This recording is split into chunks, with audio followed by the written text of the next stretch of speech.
నమస్తే, welcome to mirror TV. నేను మీ పవన్. మనం తెలంగాణ రాష్ట్ర వ్యాప్తంగా చూస్తున్నాం. తెలంగాణలో రాజకీయ రణరంగం కాస్త వేడెక్కింది అనుకోవచ్చు. ఎందుకంటే గత 2 రోజులుగా పొలిటికల్ హీట్ తెలంగాణలో చాలా వేడెక్కింది.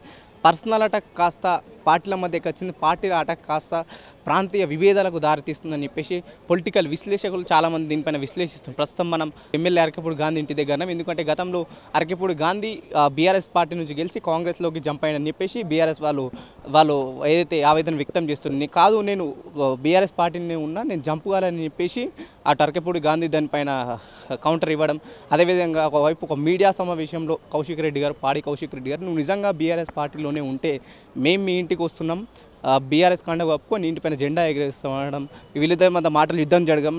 గత 2 రోజులుగా వీటిపైన చాలా ఒక యుద్ధ వాతావరణం క్రియేట్ అయింది. ప్రస్తుతం మనం అరకెపూడి గాంధీ గారి ఇంటి దగ్గర ఇక్కడ చూసే చాలా భారీ బందోబస్తు మధ్య అరకెపూడి గాంధీ గారిని అయితే హౌస్ అరెస్ట్ చేయడం జరిగింది. పొద్దు నుంచి పోలీస్ నిర్బంధంలోనే అరకెపూడి గాంధీ గారు ఇక్కడ వాళ్ళ ఇంట్లో ఉంచడం జరిగింది. కార్యకర్తలు కూడా భారీగా తరలి వస్తున్నారు. చూడాలి, నేను ఏదైతే హరీష్ రావు గారు రావడం ఒక యుద్ధ వాతావరణం క్రియేట్ కావడం, అదేవిధంగా ఈరోజు మళ్ళీ అరకెపూడి గాంధీ గారి ఇంటి దగ్గర కూడా అదే విధానంగా ఏమైనా కొనసాగుతుందా, లాండ్ ఆర్డర్కి ఏమైనా ప్రాబ్లం వస్తుందని చెప్పేసి పోలీస్ బృందం అంతా ఇక్కడ చేరుకొని భారీ బందోబస్తు కల్పించి ఎక్కడికక్కడ నిలిపివేయడం జరుగుతుంది. కార్యకర్తలు పోలీసులు ఎక్కడికక్కడ అడ్డగించినా సరే వాళ్ళు గోడల నుంచి పక్క అపార్ట్మెంట్స్ నుంచి రావడం జరిగింది. మనం ఇక్కడ విజువల్ చూస్తే క్లియర్గా అనిపిస్తాయి. పోలీసులు ఎక్కడికక్కడ వాళ్ళు ఆపేయడం. మనం ఇంటి లోపట్లో ఉన్నాం. ఇంటి లోపల కూడా మనం చాలామంది కార్యకర్తలు అక్కడ మీటింగ్ అయ్యి వాళ్ళు సమావేశాలు అరకెపూడి గాంధీ గారితో కొనసాగిస్తుంది. చూడాలి ఈ విషయాలు, ఈ యుద్ధ వాతావరణం ఇంతవరకు కొనసాగుతుంది. ఎందుకంటే నిన్న పాడి కౌశిక్ రెడ్డి ఇంటికి వెళ్ళి అక్కడ దాడి చేయడం అని, కాంగ్రెస్ కార్యకర్తలు దాడి చేయడం, కాంగ్రెస్ కార్యకర్తలు అనుకోవచ్చు, లేకపోతే అరకెపూడి గాంధీ అనుచరులు అనుకోవచ్చు. ఎందుకంటే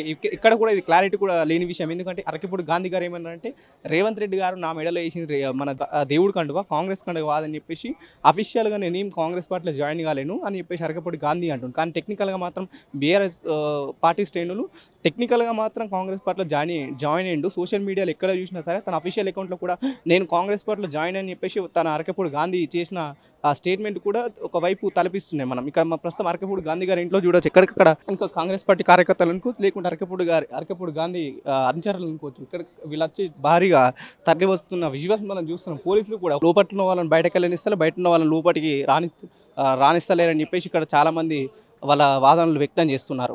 అరకెపూడి గాంధీ గారి ఇంట్లోనే మనం ఇక్కడ ఎగ్జాక్ట్గా ఇంటి ఎదురుగానే మనం ఒక ఫ్లెక్స్ చూడవచ్చు కాంగ్రెస్ సంబంధించింది. అయితే అరకెపూడి గాంధీకి సంబంధించిన ఫ్లెక్స్లో పూర్తిగా కాంగ్రెస్ అధిష్టానం మొత్తం ఆ ఫ్లెక్స్లో కనబడడం జరుగుతుంది. ఒకవైపు బీఆర్ఎస్లో ఉంటున్నాను, ఏ మీడియా అడిగినా సరే, ఎక్కడ వాయిస్ ఇచ్చినా సరే నేను ఇంకా బీఆర్ఎస్లో ఉన్నా, నేను ఎక్కడ పార్టీ ఫిరాయింపుకు పాల్పడలేని చెప్పేసి అరకెపూడి గాంధీ గారు చెప్తున్నాను. కానీ అరకెపూడి గాంధీ గారి ఇంటి ముందటనే దాదాపు ఆగస్టు 15th రోజున ఏర్పాటు చేసిన ఫ్లెక్స్ ప్రస్తుతం 2 నెలలుగా అక్కడనే ఉంది. నిజంగా అరకెపూడి గాంధీ గారికి తెలియదు ఆ ఫ్లెక్స్ ఏర్పాటు చేసింది అంటే టెక్నికల్గా జాయిన్ అయ్యింది అనుకోవచ్చా, లేదంటే నిజంగానే పార్టీ నుంచి జంప్ అయింది అనుకోవచ్చా అనే క్వశ్చన్ మార్క్ కూడా చాలా వరకు రేజ్ అవుతుంది. ఎందుకంటే తన ఇంటి ముందటనే, తను ఎక్కడైతే నివాసంలో ఉంటుండో తన ఇంటి ముందట ఆ ఫ్లెక్స్ ఉండడం చాలా క్వశ్చన్ మార్క్ అయితే చాలా రేజ్ చేస్తున్నారు చాలామంది. నిజంగా బీఆర్ఎస్ అయితే శ్రేణులు చేస్తున్న క్వశ్చన్స్ నిజం అనుకోవచ్చా, లేకపోతే అరకెపూడి గాంధీ గారు చెప్తున్న వాదనలు నిజం అనుకోవచ్చా అనే విషయాలు కూడా మనం వేచి చూడాల్సిన అవసరం ఉంది. రైట్, ఒకవైపు బొంతు రామ్మోహన్ గారు కూడా ఇక్కడికి అరకెపూడి గాంధీ గారి ఇంటికి రావడం జరిగింది.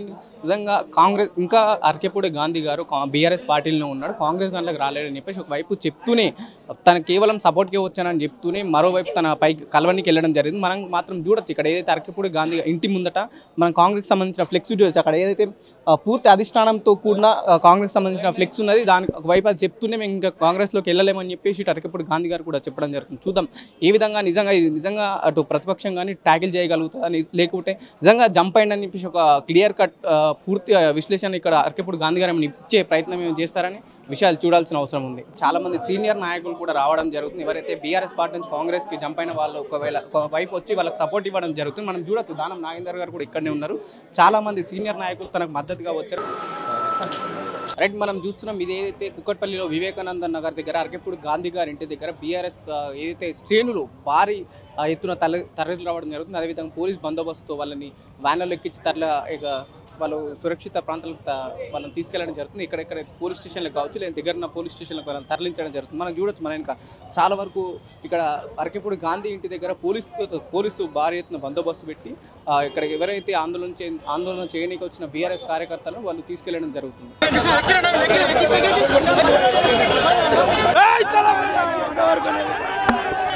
రేవంత్ రెడ్డి ఖబర్దార్, అరకెపూడి గాంధీ నువ్వు ఏ పార్టీ మీద